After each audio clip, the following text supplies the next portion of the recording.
بسم اللہ الرحمن الرحیم۔ اعوذ باللہ من الشیطان الرجیم، بسم اللہ الرحمن الرحیم۔ ہماری سلسلہ گفتگو کا آج چھٹا درس ہے اور کتاب کے حوالے سے پانچواں درس۔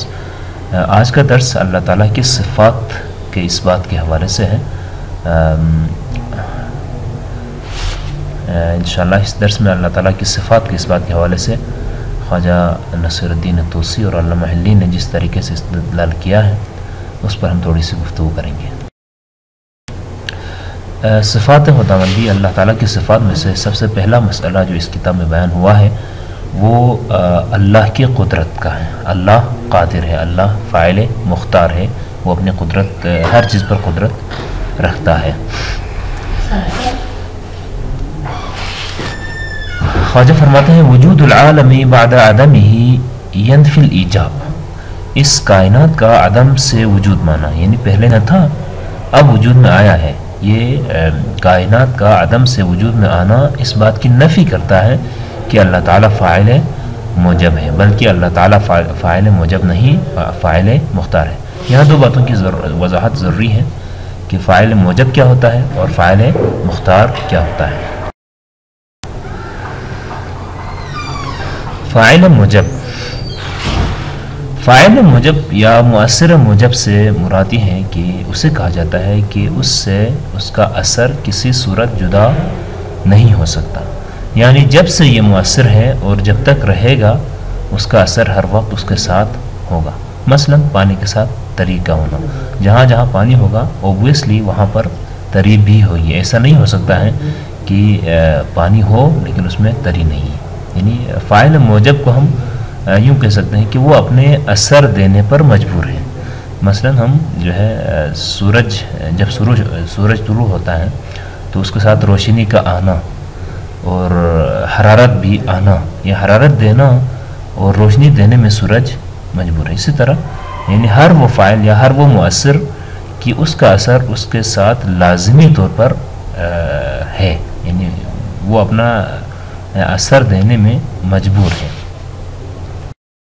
جبکہ اس کے مقابلے میں ہمارے پاس فاعل مختار ہے۔ فاعل مختار یا مؤثر مختار وہ ہوتا ہے کہ جس کا فعل یا اس کا اثر ضروری نہیں کہ ہر آن ہر جگہ ہر وقت اس کے ساتھ ہو، یعنی فاعل مختار جب سے ہے اور جہاں ہے جب تک ہے ہمیشہ اس کا اثر بھی ساتھ ساتھ ہو ضروری نہیں ہے، بلکہ وہ چاہے تو اس کا اثر وجود میں آ سکتا ہے، اگر نہ چاہے تو نہیں ہو سکتا۔ مثلا انسان کے بیشتر افعال، اس کی صنعت و حرفت، اس کا فن اور مہارت وغیرہ، اللہ تعالیٰ نے بہت سارے کاموں میں انسان کو فاعل مختار بنایا ہے کہ خاص طور پر جو ہے اللہ تعالیٰ کی عبادت و بندگی کے حوالے سے اس کو ایک لحاظ سے فاعل مختار بنایا ہے۔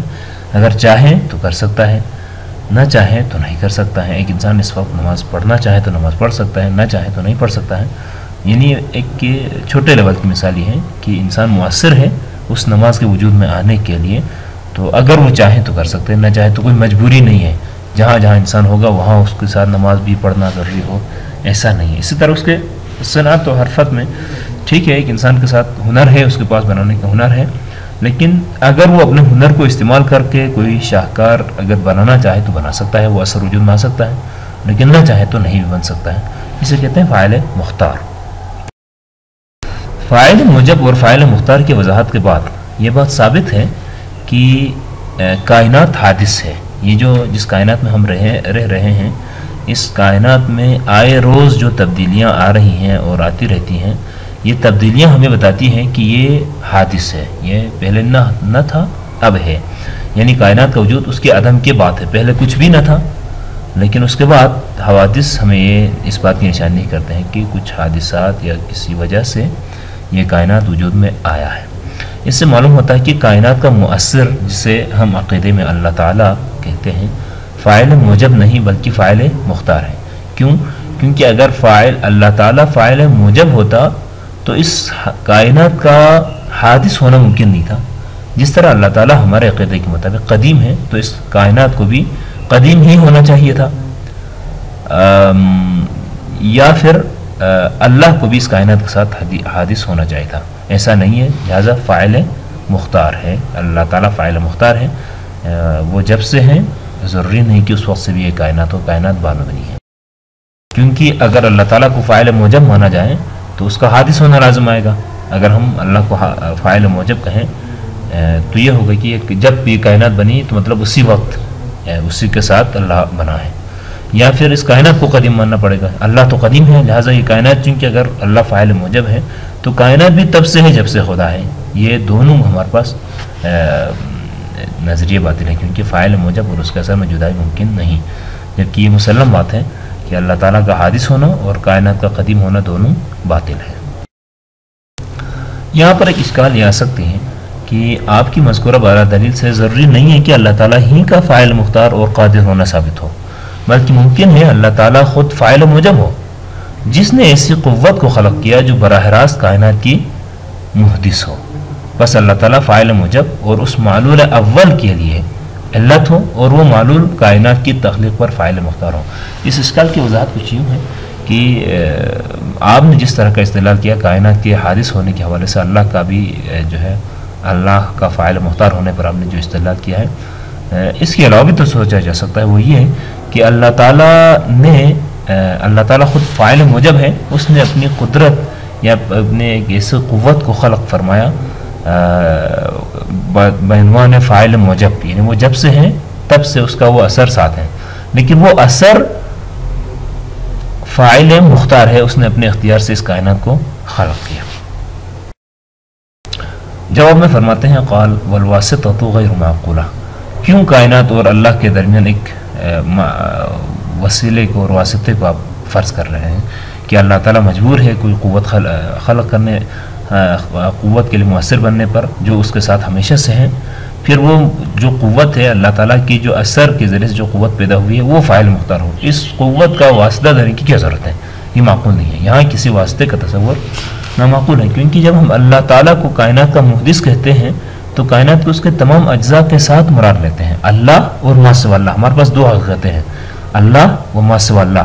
اللہ کو ہم محدث کہتے ہیں اور مؤثر کہتے ہیں کائنات کا، اور ما سوى اللہ جو کچھ بھی ہے، بے شک کسی قوت کی شکل میں ہو، کسی ارادے کی شکل میں ہو، یا کسی مخلوق کی شکل میں ہو، یا ہماری دنیا یا زمین کے کسی حصے کی شکل میں ہو، جو کچھ بھی اللہ تعالیٰ کے ما سوا ہے اس کو ہم کہتے ہیں کائنات یعنی ما سوا اللہ اور اللہ۔ ہمارے پاس دو حقیقتیں ہیں، اللہ اور ما سوا اللہ۔ بس بالفرض اگر کوئی ایسی درمیانی قوت وجود رکھتی بھی ہو تو وہ بھی ما سوا اللہ اور کائنات کا حصہ ہے۔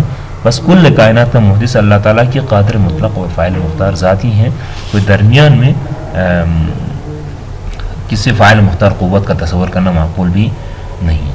اور یوں بھی ویسے بھی اگرچہ علامہ نے اس کا تذکرہ نہیں کیا، جس اللہ نے آپ کے بقول، آپ کے اشکال کے بقول، جس اللہ تعالیٰ نے اس درمیانی قوت کو خلق کیا، تو یہ کیسے ہو سکتا ہے کہ وہ اللہ خود تو مجبور ہو لیکن اس کی خلق کردہ وہ درمیانی قوت فاعل مختار ہو؟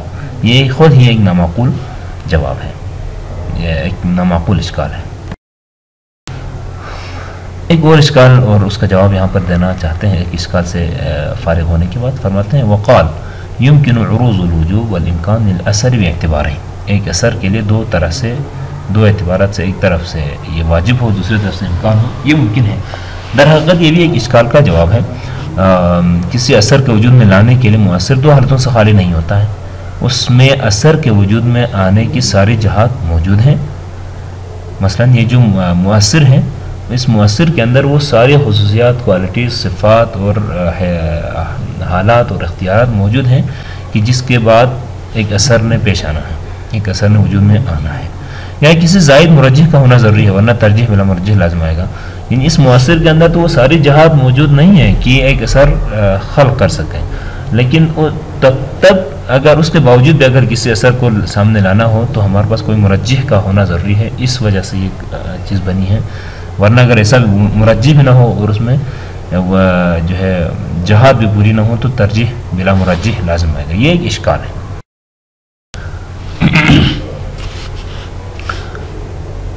پہلے ہم نے فرض کیا تھا کہ مؤثر میں اثر کے وجود میں لانے کی ساری جہات موجود ہیں، لیکن اب مؤثر ایسا ہے کہ جس میں اثر کے وجود میں آنے کی ساری جہات موجود نہیں ہے. مثلا ہم پانی کی مثال لے لیں. آکسیجن اور ہائیڈروجن جو ہے اپنے مطلوبہ مقدار میں موجود نہیں ہے. بس اس اثر کا وجود میں آنا محال ہے ایسے میں، یعنی جب تک آپ کے پاس آکسیجن اور ہائیڈروجن کا مطلوبہ مقدار نہ ہو تو پانی کا وجود میں آنا ممکن ہی نہیں ہے، محال ہے. لہٰذا ان دونوں صورتوں میں اللہ تعالیٰ کو قادر کہنا درست نہ ہوگا، کیونکہ مؤثر میں تمام جہات موجود ہوں تو اثر کا آنا لازم ہے. اللہ تعالیٰ مؤثر ہے اس کائنات کے. اگر اللہ تعالیٰ کے ہاں اس کائنات کے وجود میں آنے کے ساری جہات اگر موجود ہیں تو اس کائنات کا وجود میں آنا لازم ہے. ہو ہی نہیں سکتا کہ کائنات وجود میں نہ آئے. اور اگر اللہ تعالیٰ میں وہ جہات ساری، وہ تقاضے سارے پورے نہ ہوں تو اس کائنات کے وجود میں آنا ممکن ہی نہ تھا. لہٰذا کسی صورت میں یا ممکن ہے یا یعنی وجود میں آنا ضروری ہے یا وجود میں آنا محال ہے. لہٰذا کوئی فاعل مختار نہیں ہے بلکہ فاعل موجب ہی ہے. یہ ان کا جواب اس فرض کی بنا پر کہ مؤثر میں تمام جہات تاثیر موجود ہیں، ایک مؤثر مختار ہونے کی حیثیت سے اور اپنی قدرت کی بنا پر اس کے لیے اس اثر کا وجود اور عدم دونوں برابر ہیں. یہ تھوڑا سا ٹیکنیکل جواب ہے، اس حوالے سے تھوڑا سا غور کرنے کی ضرورت ہے. دیکھیں، اللہ تعالیٰ کو ہم اس کائنات کا مؤثر مانتے ہیں. اللہ تعالیٰ کو اس کائنات کا مؤثر مانتے ہیں اور مؤثر مختار مانتے ہیں. مؤثر مختار مانتے ہیں تو اس کے سامنے جب کائنات میں سے کچھ بھی نہ تھا تو اس کائنات یعنی مؤثر مختار ہوتا ہی وہ ہے کہ جس کے سامنے اس کے اثر کے وجود میں آنے اور نہ ہونا دونوں برابر ہیں. اس کا وجود اور عدم دونوں برابر ہیں. اللہ تعالیٰ کے ہاں اس کائنات کی تخلیق سے پہلے اللہ تعالیٰ چونکہ فاعل مختار ہے، ہم مؤثر مختار مانتے ہیں، مؤثر مختار ہیں، تو ان کے ہاں اس کائنات کے وجود سے پہلے دونوں جہات برابر ہیں. یعنی اس کا وجود میں آنا بھی ممکن ہے اور عدم میں رہنا بھی ممکن ہے. پھر اللہ تعالیٰ وجود اور عدم میں سے کسی کا ارادہ کرتا ہے. کسی چیز کو اللہ تعالیٰ ارادہ فرماتا ہے، اللہ تعالیٰ کی مشیت میں آتی ہے کہ اس چیز کو ہونا چاہیے، یا اللہ تعالیٰ ارادہ فرماتا ہے کہ اس چیز کو وجود ملنا چاہیے، تو یہی ارادہ اس کے لیے داعی بن جاتا ہے، لہٰذا وہی ہوتا ہے. تو اللہ تعالیٰ کا یہی ارادہ ہی اس چیز کے وجود میں آنے کے لیے یا نہ آنے کے لیے داعی بن جاتا ہے. لہٰذا اس داعی کی بنا پر یا وہ شے وجود میں آتی ہے یا عدم ہی میں رہتی ہیں. مثلا قرآن کریم میں اللہ تعالیٰ ارشاد فرماتا ہے کہ اذا اراد اللہ شیئا ان یقول له کن فیکون. جب اللہ تعالیٰ کسی چیز کو کن کہنا چاہیں، اس کو وجود میں لانا چاہیں اور لانے کا ارادہ کریں تو یہی ارادہ ہی کافی ہوتا ہے کہ اس ارادہ یہی ارادہ داعی بن جاتا ہے، اس داعی اور مرجح بن جاتا ہے، جس کی وجہ سے عدم کو انتخاب کرنے کی بجائے وہ وجود کا لبادہ اوڑھ لیتا ہے. اسی طرح بھی کائنات میں بہت ساری چیزیں موجود نہیں ہیں، ممکن ہے اللہ تعالیٰ کے ہاں اور بھی بہت ساری چیزیں ممکن ہوں لیکن ابھی تک وجود میں نہیں آئی کیونکہ اللہ تعالیٰ نے اس کا ارادہ نہیں کیا ہے. اللہ تعالیٰ کا ارادہ نہ کرنا، مؤثر مختار فاعل مختار کا وہی ارادہ نہ کرنا ہی داعی بنتا ہے کہ ان معدوم چیزوں کو اب تک وجود نہیں ملا بلکہ وہ عدم ہی رہے ہیں. لہٰذا یہ اللہ تعالیٰ کی قدرت کے سامنے دونوں برابر ہیں، عدم اور وجود. لہٰذا نہ یہاں فاعل موجب ہونا لازم ہوتا ہے کہ اللہ تعالیٰ ہے تو اس کے نتیجے میں کائنات کا ہونا ضروری ہے، کسی بھی صورت میں کائنات کا ہونا ضروری ہو. ایسا بھی نہیں ہے کہ جب سے ہے اللہ اور اس کائنات کا وجود میں آنا واجب ہو جائے اور اللہ تعالیٰ ایک مؤثر مختار ہونے کے علاوہ جو ہے اپنی قدرت اور اپنے ارادے کے بجائے یعنی مؤثر مختار ہے تو اس سے اس کا اثر کا لازم یعنی وجود میں آنا لازم ہو. ایسا بھی نہیں ہے. اور نہیں اللہ تعالیٰ نے کسی چیز کو وجود بخشا ہے، اس کائنات کے کسی ذرے کو اگر وجود بخشا ہے تو ایسا بھی نہیں ہے کہ کسی ترجیح کے بغیر، کسی مرجح کے بغیر اس کو ترجیح دی ہو، اس کو عدم میں رکھنے کے بجائے وجود میں لایا ہو، یا ابھی تک جو چیز وجود میں نہیں آئی ہے تو کسی مرجح کے بغیر اب بھی اس کو عدم میں رکھا ہو. ایسا نہیں، بلکہ اللہ تعالیٰ کا وہی ارادہ ہی داعی بن جاتا ہے، وہی ارادہ ہی مرجح بن جاتا ہے. کسی چیز کے وجود میں لانے کا ارادہ کرتا ہے تو وہ داعی بن جاتا ہے اور مرجح بنتا ہے، اور پھر اسی مرجح کی بنیاد پر اس کو ترجیح ملتی ہے اور یہ وجود میں آتا ہے. اور بہت ساری اشیاء بھی جو ابھی تک عدم میں ہیں تو ان کو عدم نہیں رکھنے کا ارادہ ہے، اللہ تعالیٰ نے عدم ہی میں رکھنے کا ارادہ کیا ہے.